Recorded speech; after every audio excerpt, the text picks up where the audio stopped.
Hello friends, मागील लेक्चरमध्ये आपण कॉम्प्लेक्स नंबरशी रिलेटेड जे कन्सेप्ट बोर्डला आणि एनसीईआरटी बुक्स मध्ये नाही आहेत आणि पण जेडब्ल्यू साठी जे महत्वाचे आहेत ते कन्सेप्ट आपण बघितलेले आहेत, बरोबर ना. त्या कन्सेप्ट मध्ये आपण काय काय बघितलं बघा.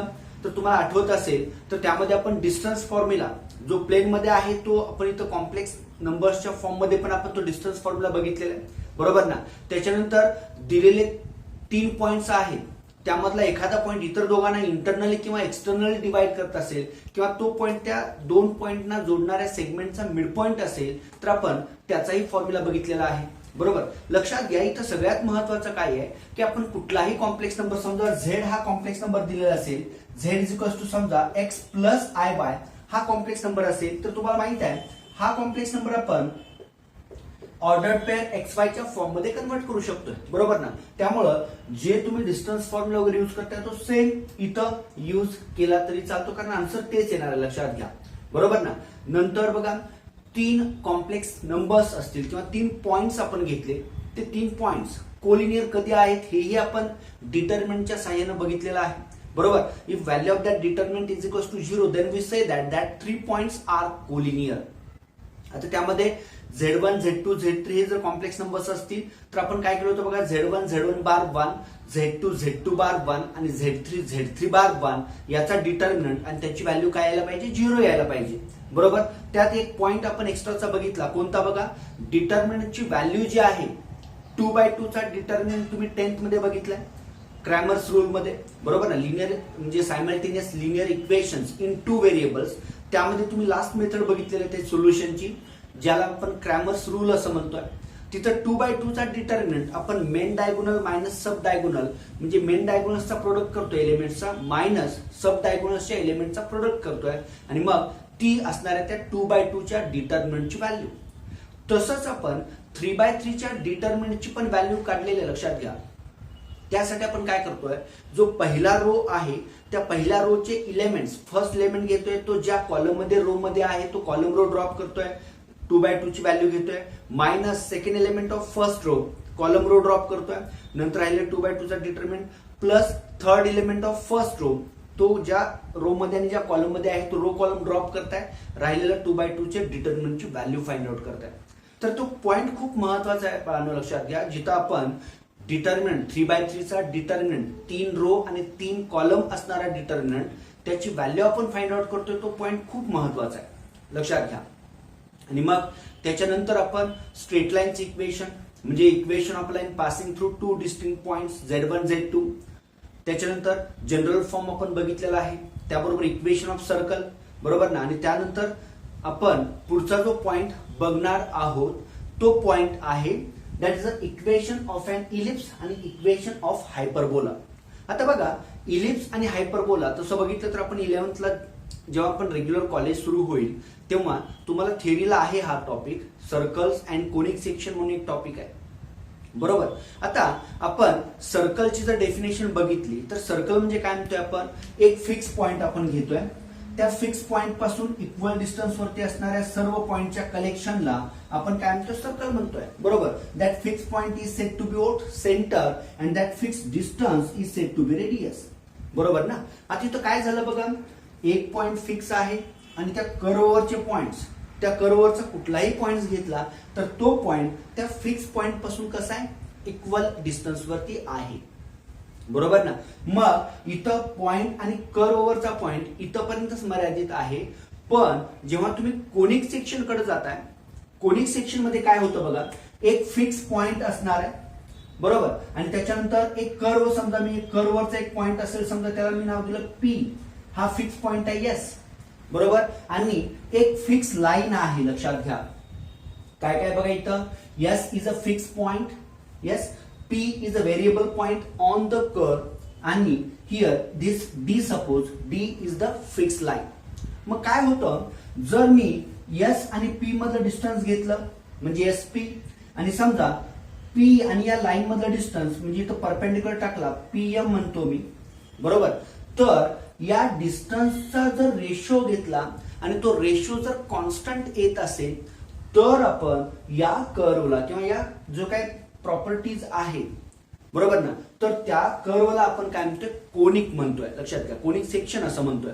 बरोबर ना. म्हणजे इथं हा जो काही लोकस आहे तो पॉइंट पी ज्या लोकस वरती आहे that is a conic section.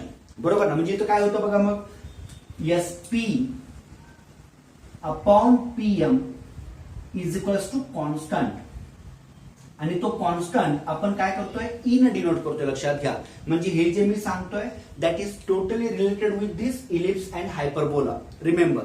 मग आता इथं काय होतं, हा जो कॉन्स्टंट आहे ई, ज्याला आपण इसेंट्रिसिटी असं म्हणतोय. लक्षात घ्या, एस हा फिक्स पॉइंट आहे, P is a variable point on the curve and this M is a point on fix line that is said to be directrix, आणि या एस ला आपण फोकस असं म्हणतोय. बरोबर ना. तर मग काय होतं, एस पी अपॉन पीएम हे जर हा जर रेशो कॉन्स्टंट असेल तर आपण त्या लोकसला काय म्हणतो, कोनिक असं म्हणतोय. आणि मग या ईच्या व्हॅल्यूवरून त्या कोनिकचे वेगवेगळे नाव बदलतात. म्हणजे तो कोनिक का इलिप्स आहे, हायपरबोला आहे का पॅराबोला आहे, हे कशावरती ठरतं, या इसेंट्रिसिटीवरती. म्हणजे हा रेशो काय आहे त्याच्यावरती तो कोनिक कोणत्या प्रकारात जातो हे ठरतं. बरोबर ना. तर लक्षात घ्या, जर या ई ची व्हॅल्यू इज इक्वल्स टू 1 असेल तर कोनिक वेगळा आहे. ई ची व्हॅल्यू समजा लेस दॅन 1 असेल तर कोनिक वेगळा आहे, आणि ई ची व्हॅल्यू ग्रेटर दॅन 1 असेल तर तो कोनिक वेगळा असणार आहे. म्हणजे काय वेगळं असणार आहे बघा, if eccentricity means S P upon PM is equals to 1 then that conic is a parabola. त्या कोनिकला, त्या कर्वला आपण काय म्हणतोय, पॅराबोला असं म्हणतोय. If eccentricity is less than 1 then that conic is said to be ellipse, ज्याचं इक्वेशन आपल्याला कॉम्प्लेक्स नंबरच्या फॉर्म मध्ये बघायचं आहे. आणि if that ratio SP by PM means eccentricity is greater than 1 then that is a hyperbola. लक्षात घ्या, म्हणजे पॅराबोला, इलिप्स आणि हायपरबोला हे 3 कोनिक्स आपण बघणार आहोत. इन डिटेल मध्ये आपण जेव्हा तो टॉपिक बघूया सर्कल अँड कोनिक्स, तेव्हा आपण हे सगळे म्हणजे जे काय कोनिक्स आहेत ते बघणार आहोत विथ देअर प्रॉपर्टीज. बरोबर. पण आता एवढं लक्षात ठेवा, एक फिक्स पॉइंट, एक कर्ववरचा पॉइंट आणि एक फिक्स लाईन त्यावरचा पॉइंट. मग एसपी अपॉन पीएम हा जर रेशो कॉन्स्टंट असेल तर त्या लोकसला आपण कोनिक म्हणतोय. मग त्या रेशो जर समजा equals to 1, less than 1, greater than 1 असेल तर त्यावरून त्या कोनिक्सची नावं बदलतात. म्हणजे इक्वल्स टू 1 ला तो कोनिक काय असणार, पॅराबोला. लेस दॅन 1 ला that is a ellipse and greater than 1 that is a hyperbola. तर मग हे तुम्हाला कोनिकची थेरी लक्षात आली असेल तर बाळांनो आपण आता मग इक्वेशन ऑफ एन इलिप्स कडे जाऊया. इथं फक्त इलिप्स आणि हायपरबोलाचे इक्वेशन आपण बघणार आहोत. बरोबर. आणि हा पॉइंट झाल्यानंतर लगेच आपण 3 पॉइंट जर असतील, Z1, Z2, Z3 हे जर 3 कॉम्प्लेक्स नंबर्स असतील तर त्यापासून तयार होणारा triangle, that triangle is equilateral, isosceles, right angle triangle, त्याच्याशी रिलेटेड काही कन्सेप्ट आपण बघणार आहोत. बरोबर. तर मग जाऊया. पहिला पॉइंट काय बघा, इक्वेशन ऑफ एन इलिप्स. बघा, if Z minus Z1 plus Z minus Z2 that modulus of Z minus Z1 plus modulus of Z minus Z2 if is equals to 2a. Remember here this a is a constant and which belongs to positive real numbers. लक्षात घ्या, a हा काय positive real number असला पाहिजे. बरोबर. आणि हा जो Z इथं Z जो दिसतोय लक्षात घ्या, this Z is what, this is a complex number x plus iy. लक्षात घ्या, झेड हा काय आहे, कॉम्प्लेक्स नंबरचा जनरल फॉर्म असणार आहे जो आपण या ठिकाणी यूज करतोय. तर Z is equals to X plus I Y, आणि Z1, Z2 this 2 are the complex numbers. बरोबर. आता हे जे कॉम्प्लेक्स नंबर्स आहेत लक्षात घ्या, इलिप्स मध्ये बघा किंवा हायपरबोला मध्ये वगैरे जर बघितलात तर त्या ठिकाणी तुम्हाला 2-2 फोकस असणार आहे, ज्याला आपण फोकाय असं म्हणतोय. बघा, तर ते 2 फोकाय म्हणजे काय, Z1 आणि Z2 this 2 are the foci of that ellipse and a belongs to positive real numbers, and if that constant 2a is greater than modulus of Z1 minus Z2 then the point Z describes an ellipse. बघा काय काय म्हटलेलं इथं, Z हा general complex number आहे x plus I by, Z1 Z2 हे 2 complex numbers आहेत. असे कॉम्प्लेक्स नंबर्स की बघा Z मायनस Z1 त्याचा modulus plus Z minus Z2 त्याचा मॉड्युलस जर इज इक्वल्स टू 2a असेल आणि हा 2a जो आहे that is a strictly greater than difference, म्हणजे Z1 Z2 च्या डिफरन्सच्या मॉड्युलस पेक्षा पण तो 2a जर ग्रेटर असेल तर that Z describes an ellipse. बरोबर ना, तो झेड काय डिस्क्राइब करतो, that complex number describe an ellipse. बरोबर ना, where this Z1 Z2 these are the foci of that ellipse, means they are the fix point. Yes म्हणूया आपण त्याला, S1 आणि S2 म्हणूया. बरोबर ना, तर हा इलिप्सचा कन्सेप्ट आहे. त्याचप्रमाणे जर तुम्ही हायपरबोलाकडे जाल, बघा इलिप्स साठी काय आहे, दिस 2a greater than difference of the modulus of Z1 Z2. बरोबर, मात्र इथं हायपरबोलामध्ये थोडंसं वेगळं आहे. इथं काय आहे, that 2a is less than Z1 minus Z2 चा मॉड्युलस. बरोबर ना, म्हणजे Z1 मायनस Z2 चा मॉड्युलस हा 2a पेक्षा काय असणार आहे, स्ट्रिक्टली ग्रेटर असणार आहे. आणि इथं थोडंसं आणखी बदल काय बघा, इथं आपण इलिप्स साठी काय केलं होतं, Z मायनस Z1 चा modulus plus Z minus Z2 चा modulus is equals to 2a म्हटलं होतं. तर इथं काय आहे, Z मायनस Z1 चा modulus minus Z minus Z2 चा modulus is equals to 2a. Ellipse साठी ऍडिशन घेतोय, तर आपण हायपरबोलासाठी आपण त्या ठिकाणी डिफरन्स घेतोय. And that value 2a is less than Z modulus of Z1 minus Z2. And here also remember these Z1 Z2 these are what, these are the foci of that hyperbola and that A belongs to positive real numbers. लक्षात आलं. तर बघा हे दोन result तुम्हाला लक्षात असू देत, इलिप्स साठी काय आहे आणि हायपरबोला साठी काय आहे. इलिप्स साठी काय करतोय आपण, modulus Z minus Z1 plus mod Z minus Z2 is equals to 2a. आणि हायपरबोलासाठी काय करतोय आपण, mod Z minus Z1 minus mod Z minus Z2 is equals to 2a. But remember for ellipse that 2a is greater than difference of that complex number Z1 minus Z2 modulus, आणि for hyperbola that 2a less than modulus of Z1 minus Z2. तर हे concept लक्षात आले असतील. लक्षात घ्या, याचा use तुम्हाला आपण ऑब्जेक्टिव्ह क्वेश्चन्स बघणार आहोत. आणि लक्षात त्यात सगळ्यात महत्वाचं मी तुम्हाला सांगतोय की आता आपण जे काही क्वेश्चन्स बघणार आहोत, सगळे काही फार क्वेश्चन्स आपल्याला इथं जास्त घेता येणार नाहीयेत. कारण आपण जेव्हा ऑफलाईन लेक्चर्स आपले सुरू होतील तेव्हा डिटेलमध्ये आणखी हे पॉइंट्स पण डिस्कस करणार आहोत आणि हे एक्झाम्पल्स पण आपण बघूया. बरोबर, लवकरच आपलं कॉलेज सुरू होईल अशी आपण अपेक्षा करूया. तर मला सांगा, हे सर्वांना हे पॉइंट्स लक्षात आले. आता याच्यानंतर आपण याच्या पुढच्या जर समजा 3 कॉम्प्लेक्स नंबर्स दिलेले असतील, त्यापासून जो ट्रायंगल तयार होतोय त्या ट्रायंगल्सचं नेचर काय असणार आहे त्याच्याशी रिलेटेड आपण काही पॉइंट्स बघणार आहोत. आता नेक्स्ट आणि शेवटचा पॉइंट बघूया, काय रिलेटेड टू ट्रायंगल आहे, म्हणजे सम प्रॉपर्टीज ऑफ ट्रायंगल. आता बघा, ट्रायंगल्सचे आपल्याला बऱ्याच प्रॉपर्टीज माहित आहेत, ट्रायंगलचे टाइप्स पण आपल्याला माहित आहे. बरोबर ना, types of the triangles depends on sides and types of the triangles depends on angles. बरोबर ना, तर इथं आता हे बेसिक कन्सेप्ट तुम्हाला सगळे माहित आहेत. मग त्याच्या पुढचं म्हणजे related to that complex number आपण ट्रायंगल्सच्या प्रॉपर्टीज डिस्कस करणार आहोत, किंवा ट्रायंगल्सचं नेचर काय असणार आहे ते आपण इथं डिस्कस करूया. तर बघा, सगळ्यात पहिला जो पॉइंट आहे काय दिलेला आहे, let Z1 Z2 Z3 are the vertices of triangle, any triangle ABC असेल, PQR असेल, LMN असेल, काही असेल. बरोबर, त्या ट्रायंगल्सचे Z1 Z2 Z3 हे काय, दीज आर द व्हर्टायसेस. बरोबर, then the centroid Z0 is given by. आता लक्षात घ्या, सेंट्रॉइड म्हणजेच काय असतो, हा ट्रायंगल आहे समजा. बरोबर, दिस इज द ट्रायंगल. तर त्या ट्रायंगल्सच्या इंटेरियर पोर्शन मध्ये असणारा पॉइंट जो त्या ट्रायंगलच्या तिन्ही व्हर्टायसेस पासून कसा असला पाहिजे, इक्वल डिस्टन्स असला पाहिजे, इक्वल डिस्टन्स वरती असला पाहिजे. तर आपण हा जो पॉइंट आहे त्याला आपण काय म्हणतोय, सेंट्रॉइड असं म्हणतोय. लक्षात घ्या. बरोबर ना, म्हणजे इथं Z0 हा Z1 Z2 Z3 these are the 3 vertices of that triangle. इथं मी लिहितो, समजा हा Z1 असेल, हा Z2 आणि हा Z3 असेल, आणि हा Z0 जो आहे this is a centroid of that triangle. Then Z0 is equals to काय येतं बघा, Z1 plus Z2 plus Z3 divide by काय येतं, 3 येतं. बरोबर ना, म्हणजे सेंट्रॉइड जर तुम्हाला फाइंड आउट करायचा असेल तर तुम्ही त्या तिन्ही व्हर्टायसेसची काय करताय, ऍडिशन करताय आणि डिवाइड बाय काय करताय, 3 करताय. आता मला सांगा, तुम्ही प्लेन मध्ये जरी गेलात ना तर प्रोसिजर तीच आहे ना हो. काय करता, समजा ए, आता इथं मी नाव दिलं A, B आणि C. ए चे कोऑर्डिनेट समजा x1 y1, B चे x2 y2, C चे x3 y3 असतील, तर आपण सेंट्रॉइड कसं फाइंड आउट करतोय, सेंट्रॉइड म्हणजे XY. समजा इथं Z0 च्या जागी समजा मी O म्हटलं, OXY. What are the coordinates of that centroid, that are x1 plus x2 plus x3 divide by 3 असणार आहे, y1 plus y2 plus y3 divide by काय असणार आहे, 3 असणार आहे. बरोबर, म्हणजे याच पद्धतीनं आपण त्या ट्रायंगल्सचा सेंट्रॉइड फाइंड आउट करतोय. लक्षात घ्या.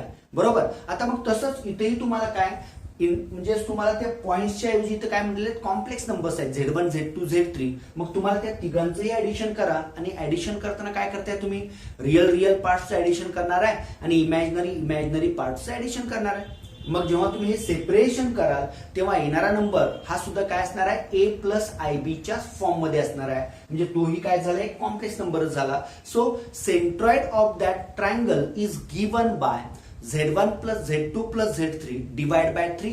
Remember here this Z1, Z2 and Z3 these are the vertices of the given triangle.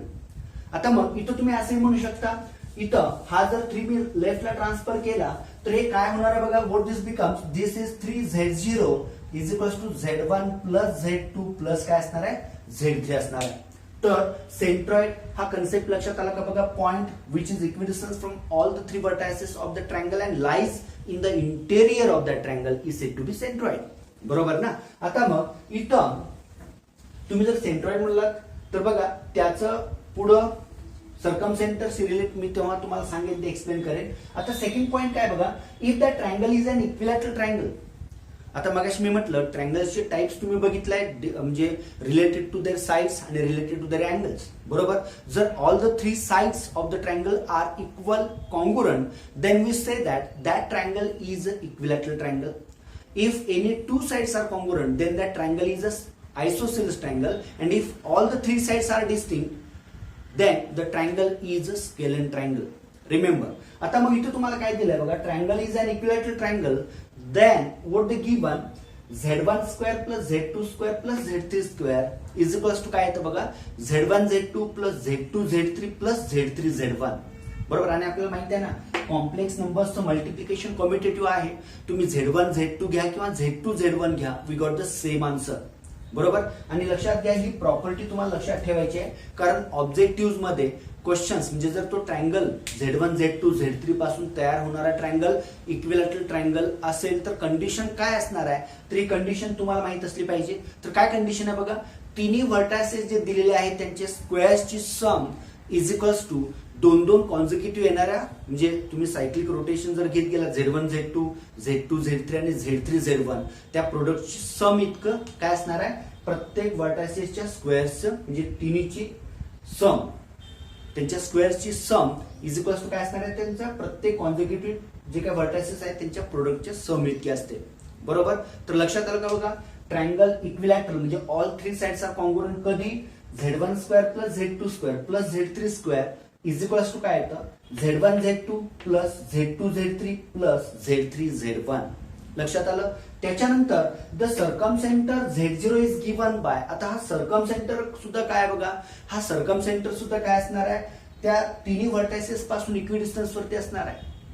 बरोबर. पण सर्कमसेंटर म्हणजे काय द सर्कमसेंटर हा सेंटर आहे त्या सर्कलचा की जो सर्कल त्या ट्रायंगलच्या तिन्ही व्हर्टायसेस मधून काय होतोय पास होतोय. The circle which passing through all the 3 vertices and center of that circle is said to be what circumcenter and the circumcenter Z0 इथं पण circumcenter Z0 घेतलेला आहे.